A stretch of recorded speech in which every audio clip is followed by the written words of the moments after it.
The Webb Space Telescope is 100 times more powerful than Hubble. When launched later this year, Webb will reveal a universe we've never seen before, and it's poised to answer questions like, how did the universe make its first stars and galaxies? It will study every phase in the history of our universe, ranging from the first luminous glows after the Big Bang Theory to the formation of solar systems capable of supporting life on planets like Earth to the evolution of our own solar system. As the prime contractor for the James Webb Space Telescope, Northrop Grumman designed and built the deployable sun shield, provided the spacecraft structure and integrated total system, and the observatory subsystem built by a Northrop Grumman-led team with vast experience in developing space-based observatories.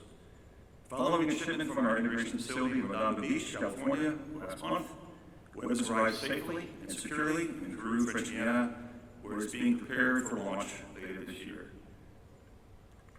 And here's a quick video of how we got there.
Northrop Grumman also supports many other programs for NASA, including playing many roles in NASA's ambitious Artemis program, which is set to land the first woman and the next man on the lunar surface by 2024. The Artemis program will utilize innovative technologies to explore many of the lunar surface, more of the lunar surface than ever before, and establish a sustainable lunar exploration presence by the end of the decade. NASA will then use this knowledge to take the next giant leap, sending astronauts to Mars. NASA is also building the Space Launch System and the Orion spacecraft for human deep space exploration.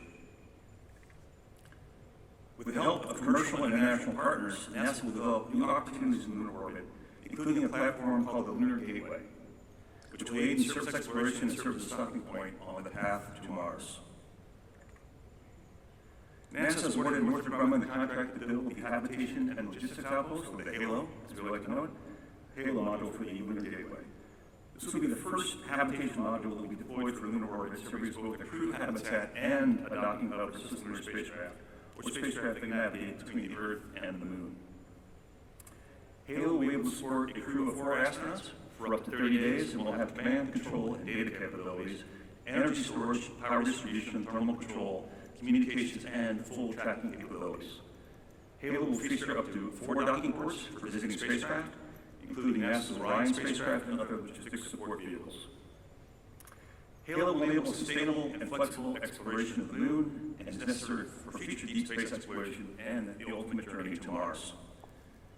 In the next video, I'd like to play for you Rick Mastracchio, a former NASA astronaut and a good friend of mine, and the current director of business development for Northrop Grumman Human Exploration Systems, will describe HALO in a similar way to the extra room in your house, meaning it has everything from science experiments to sleeping quarters. And for those of you not familiar with Rick, he's a very accomplished astronaut. He spent 228 days in space, flew 3 shuttle missions on 3 shuttle missions, 1 extended ISS, and done more EVAs than we can count. But with all that interesting background and all those stressful situations, I was on a trip with Rick recently, and I asked him, Rick, with all those things you've done, can you describe the most stressful period in your career, the most stressful thing you've done? And he said, Steve, that's easy. When I came back from one of the missions, when I'd been on orbit for an extended period of time, I got a call from the New York Yankees and they asked me to come throw the first pitch up in the Bronx at the home stadium. They said by far that was the most stressful thing I've ever done in my career. So with that, over to Rick, and let's talk about the Gateway. Hi, I'm Rick Stracchio, former NASA astronaut, now Director of Business Development for Northrop Grumman's Human Exploration.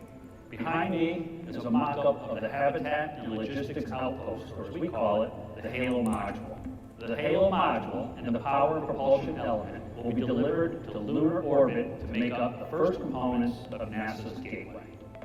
So NASA is currently operating the International Space Station. So what are the differences between the International Space Station and the Gateway? The International Space Station is in low Earth orbit, orbiting the Earth only 250 miles above the surface. The Gateway will be more than 1,000 times further, orbiting the surface of the Moon. The space station is meant as a permanent crew presence, and folks have been living on board the space station for the last 20 years. The Gateway is going to be crew-tended, where crews will visit the Gateway for a period of a few weeks or a few months. The other difference is that ISS is at assembly complete and is home to 7 crew members.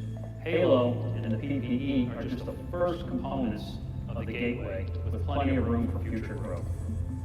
Northrop Grumman has been delivering cargo to the International Space Station using the Cygnus spacecraft since 2013. That's 15 missions and counting. We are now using that Cygnus experience and our lessons learned in the design of the HALO module. Living on the International Space Station has taught me the importance of using all of your space very wisely. The HALO will be in a weightless environment, which means it's a 3-dimensional environment. For example, one crew member could be hanging from the ceiling eating his lunch, while another crew member is back on the wall exercising, while another third crew member could be at this rack performing a science experiment. There is no up or down in space, so we can use all of the volume wisely. HALO is a multifunctional facility. Think of it as a spare bedroom in your house. It will be used for storing cargo, it will be used for performing science, it will be used for preparing food, and it will be used to house the crew when they're sleeping. And at times, it will be used for all of those things simultaneously. The HALO module has 3 docking ports, 2 radial ports, and 1 axial port. These ports support the delivery of cargo to the Gateway, as well as the visiting crews. The ports will also be used to grow the Gateway by adding future modules from both international and commercial partners. The HALO module will support the Gateway with power distribution, thermal control, and life support systems, while providing the volume for the astronauts to live and work in lunar orbit.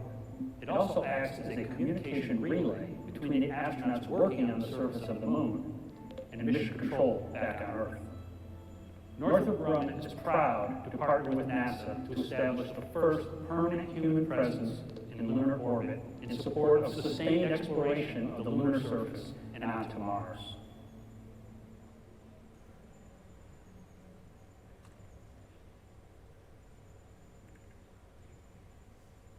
Great, thank you, Rick. As you saw in that video, now that people have been living and working continuously in space for over 20 years, we'll be using all the tools and technological advancements, as well as what we've learned from our time in the space station, to go not back, but rather forward to the Moon. Gateway will be the new science outpost that will allow us to set up shop around the Moon, like we did in low Earth orbit historically with the International Space Station. Of course, we built a really large rocket that takes us forward to the Moon, the Space Launch System. And Northrop Grumman manufactures the twin 5-segment solid rocket boosters that we use for NASA's Space Launch System. These are the largest human-rated solid rocket boosters ever built for spaceflight. The entire booster system, including nose cap, frustrum, and forward mast skins, is over approximately 177 feet long and 12 feet in diameter. Each booster's thrust is greater than 14 4-engine Boeing 747s at full takeoff power. And these boosters are based on heritage technology from our contributions to NASA's Space Shuttle program. Northrop Grumman also supplies the abort motor and attitude control motor for Orion's spacecraft launch abort system. And this system is vital to crew safety in the unlikely event of an anomaly on launch, pulling the capsule and the crew safely out of harm's way. The Blue Origin National Team, Another endeavor that we're involved in, which includes Northrop Grumman, Lockheed Martin, and Draper, is eagerly looking forward to continuing work on the HLS program. And I'll show you a quick video describing how the human landing system works in our architecture and Northrop Grumman's role in that system.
It's truly an incredible time to be part of what some call the 21st century space race.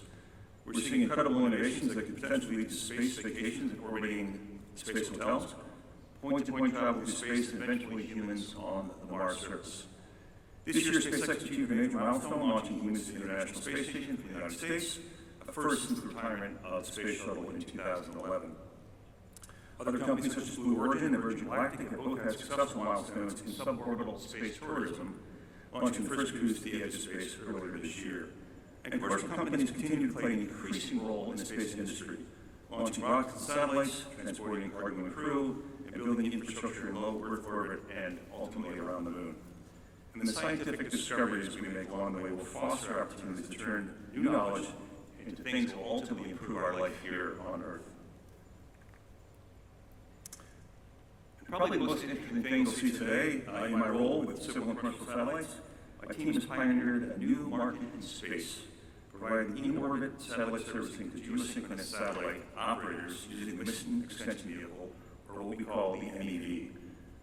The MEV docks to the customer satellite whose fuel is nearly depleted to provide propulsion and attitude control needed to extend the vehicle's life. Once connected to its client satellite, MEV uses its own thrusters and fuel supply to extend the satellite's lifetime. This enables satellite operators to activate new markets, drive asset value, and protect their franchises without recapitalization.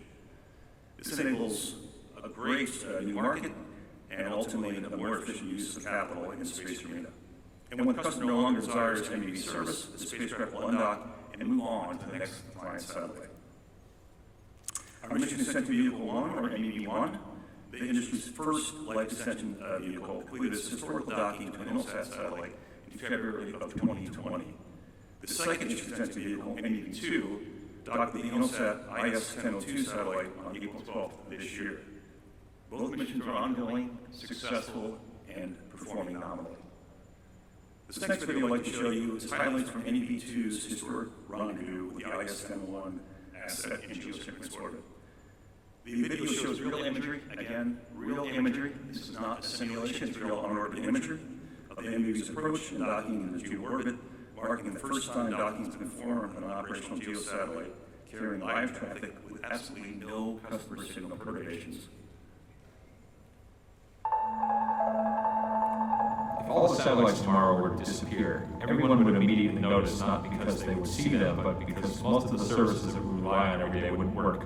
Financial services, weather reports, It really does underlie a lot of the day-to-day economy. Most people every day use a number of space services without even thinking about it or realizing it. So in-orbit servicing is important to our clients because they have multi-million-dollar satellites that are up there that if anything goes wrong or if they run out of fuel, which tends to happen before the satellite stops operating, the mission extension vehicles provides them the ability to extend that life and continue generating revenue or moving that asset to a new location and having a new return.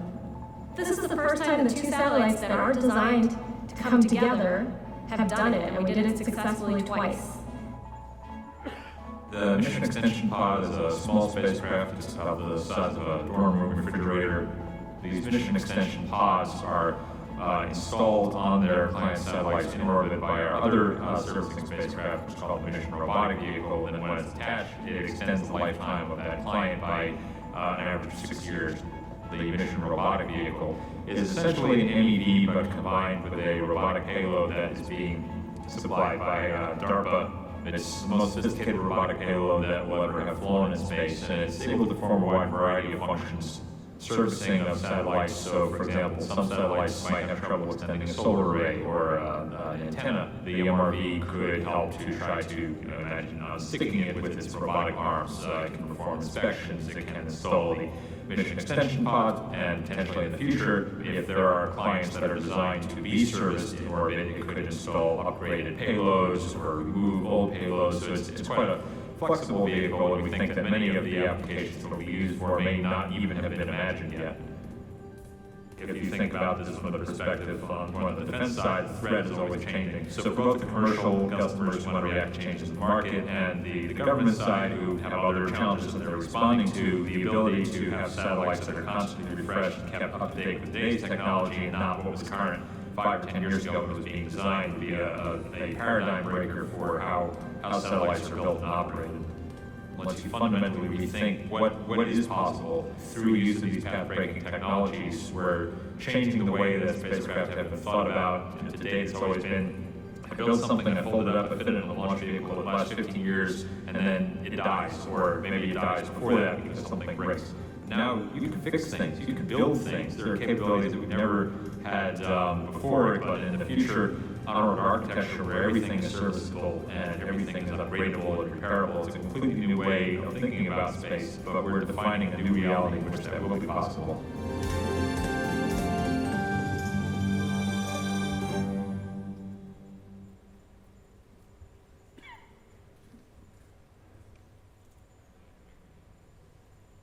So thank you for your attention, and I'd like to finish with the concluding comments and one more video. Let's just say, at Northrop Grumman, I witness our teams defining possible in space each and every day. From sending more than 8,000 pounds of cargo to the space station aboard our Cygnus spacecraft, to the first ever docking of a communication satellite in geosynchronous orbit, to deliver life extension services, to building the largest, most complex, and powerful space telescope ever built in James Webb, it will fundamentally alter our understanding of the universe. Our future at Northrop Grumman will continue to be a story of human exploration, technology, and science. We will develop new technologies to meet challenges of advanced space exploration, and our team will work to increase our understanding of our planet and our place in the universe going forward. So finally, I'd like to leave you with a video that highlights the pioneering spirit of defining possible that I get the pleasure of working with every day on my team and the many teams across the Northrop Grumman Corporation in the space arena. Thank you again for your time, and enjoy one last video.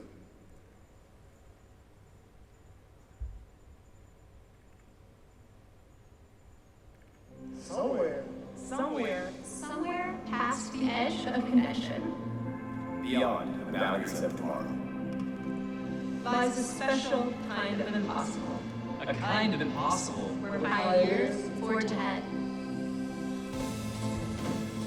Where no idea is too old. And no challenge too great. because making a 200-ton airplane disappear is impossible. Until it's not. Predicting cyber attacks before they happen is impossible. Until it's not. And solving the mysteries of the universe is impossible. Until it's not. It's our job to break free from what is to what could be. include the boundaries of what's known, to define possible, To define possible. to define possible, To define possible. All right, thank you for your attention, and please enjoy the rest of the conference.